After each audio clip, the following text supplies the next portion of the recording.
It has been convincingly established that the Nigerian president, Muhammadu Buhari, was nowhere to be found after all, at the just concluded World War I commemoration summit that was recently held in Paris, the France capital city. Recall that the Nigerian president had on Friday 9th of November 2018, jetted out of the country under the guise of traveling to France to attend the global summit, which had in attendance, over 60 world leaders. Nigerians however saw their president boarding the aircraft from Abuja airport, that was supposedly built to convey him to the French capital. It is embarrassingly surprising to note that none of the footages that carried the global event as released by various international media platforms, captured the Nigerian president's participation in the summit.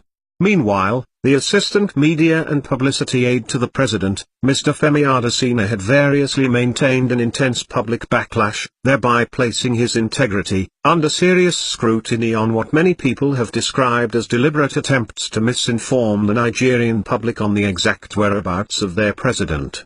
Mr. Femi Adesina was quoted to have stated that Buhari was conspicuously present at the summit and even went ahead to release pictures depicting the president delivering a lecture at the 100-year anniversary of the World War I Global Summit.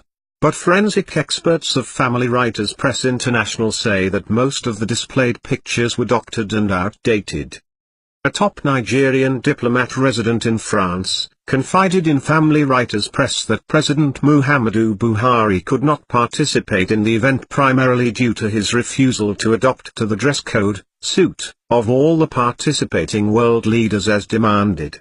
Further information obtained has it that several world intelligence agencies, including that of the United States of America, were readily prepared to beam their wannabe detecting machineries on the Nigerian president, to ascertain Nnamdi Kanu's revelation that the person acting as the incumbent president of Nigeria, is an imposter.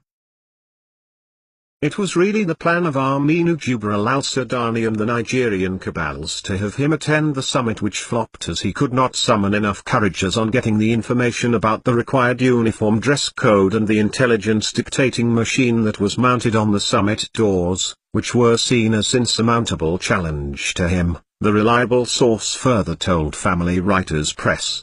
In that case, the cabals have virtually no other alternative than to divert the president to another conference which was staged by Nigerians elsewhere in France. In that alternate conference, usage of mobile phones were bluntly forbidden. Only few staged individuals were allowed to ask questions to the imposter.